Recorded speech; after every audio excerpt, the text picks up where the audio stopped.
Mga higalat, kumusta na napunta na ito ang tulumanon panglantaw sa kagabihion. May gabi kaninyong tanan and welcome to another night of reflection here on panglantaw sa kagabihion. Pero sa dili pa nato sugdan mga igsoon, ato sang i-shout out ang ato ang mga likers nga nag-like at niadto isang gabi si Mary Ann Martinez, Mary Ann Ricla de la Serna, Cheryl Tubigon Ribuya o Mahayag, Pastor Yong Monleon Makigangay Jr., Arturo Tubigon, Johnny Di Samonte, Jeffrey Pitugo. No, daghang salamat sa inyong pagtanaw o pagpaminaw ni ato ang tulumanon paglantaw sa kagabihion. Ato sang ayuhon ato ang kuanha, ato ang kung kay murag habog ra kaayo, ato ang monitor, ato ang kamera habog ra kaayo, magdungo ra ko. Okay. Ubos upod kaayo.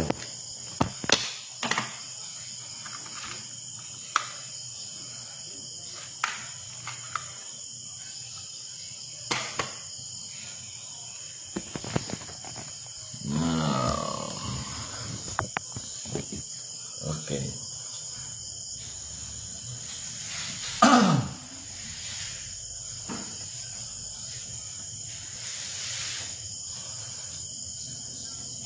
So tonight, I want us to face the hard truth, not as supporters of one group or critics of another, but simply as Filipinos who all want a country that is safe, peaceful, and progressing. There is a message circulating online that struck me. A message that reflects something many forget. No matter how much you hate the government, do not wish for its failure.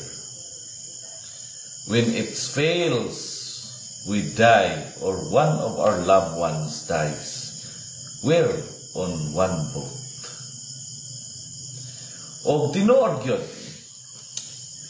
we forget something in our frustration, in our anger, in our disappointment, that this country is not an arena for personal revenge. This is not a game where you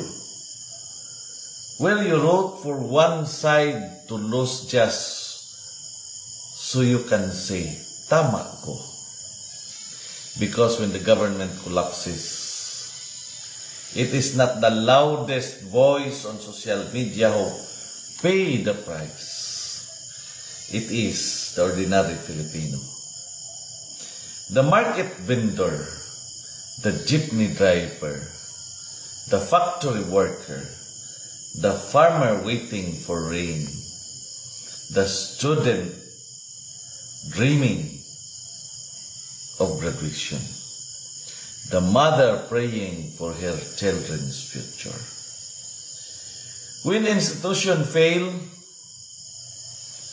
the weak suffer first. When systems crumble, the poor are the first casualties. When chaos erupts, it is never the powerful who bleed. It is the people. That is why wishing for government failure is dangerous. Dili lang kay makadaot, but because it is a wish that circles back to us. Some people get carried away by politics. Some root for collapse as if it's a sports match. Some mock disasters, economic problems, or diplomatic challenges, thinking it will hurt a leader they dislike. Pero ang tinuod, when the economy falls, kita tanan maigo. When crime rises, kita tanan mabahala. When foreign conflicts escalates, kita tanan madamay. We are all passengers in one boat, and no Filipino should ever hope that boat sinks, even if they disagree with the captain. And let me say this clearly. You don't need to be pro-government or anti-government to understand this. You don't need to worship any official or demonize another. You don't need to choose political colors just to desire peace and order. All you need is common sense and love for country. If you want a better Philippines, start by being a better Filipino. Not a perfect Filipino, just a reasonable one. A Filipino who does not wish harm on his own nation. A Filipino who prays for stability instead of chaos. A Filipino who criticizes with intelligence, not with hatred.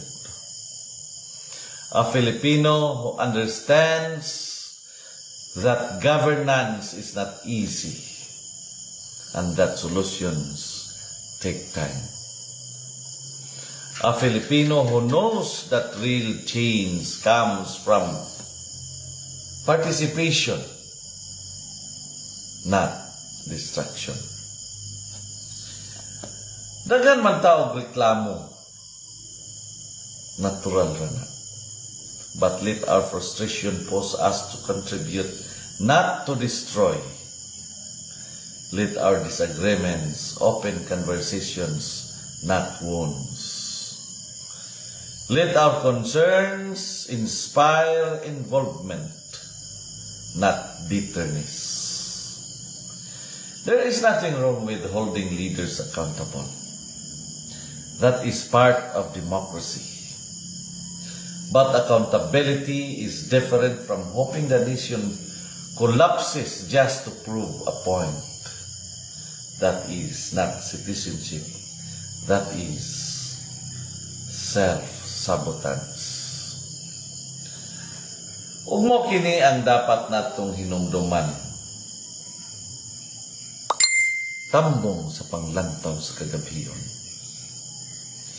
No leader can raise a nation alone. No administration can fix everything in one term. No political color can claim ownership of the future. Because the future of the Philippines does not sit in Malacanang alone. It sits in the home of every Filipino.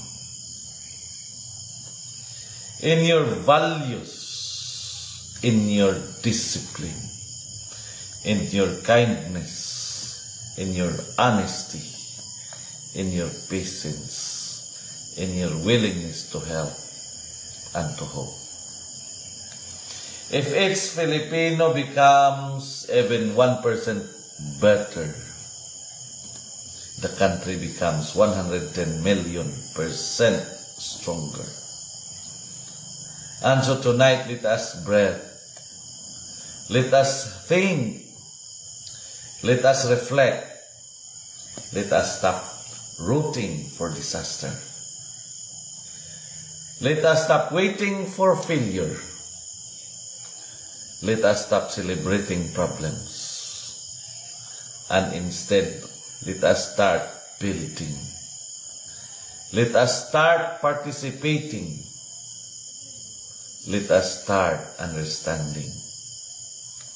let us start acting like one nation. Isa ka nasod, usa ka barko, usa ka kaugmaon. This panglantaw sa kagabhion, and this is your reminder.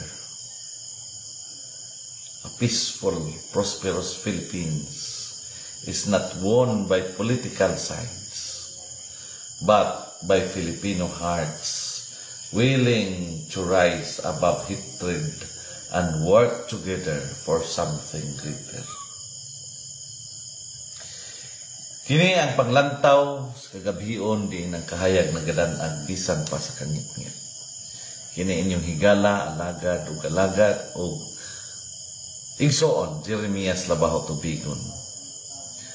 Sa makausap pa mo ingon, nga sa atong pagpangandoy ug matarong nga katilingban, ang kamatuoran gayud ang atong suga. Ug sa kangit-ngit sa kasaysayan, ang tinud-anay nga pamunuan ang labing hayag nga paglaom. Mayong gabi, Pilipinas, ug hinaot nga ang imong kasing-kasing karon makapili sa kaayuhan kaysa kagubot. Shout out Marlene Nagit. Kaninyong tanan nga nagtanaw ug mutanaw pa, ang Dios magapanalangin ug magapanalangin ug magapanalangin kanatong tanan.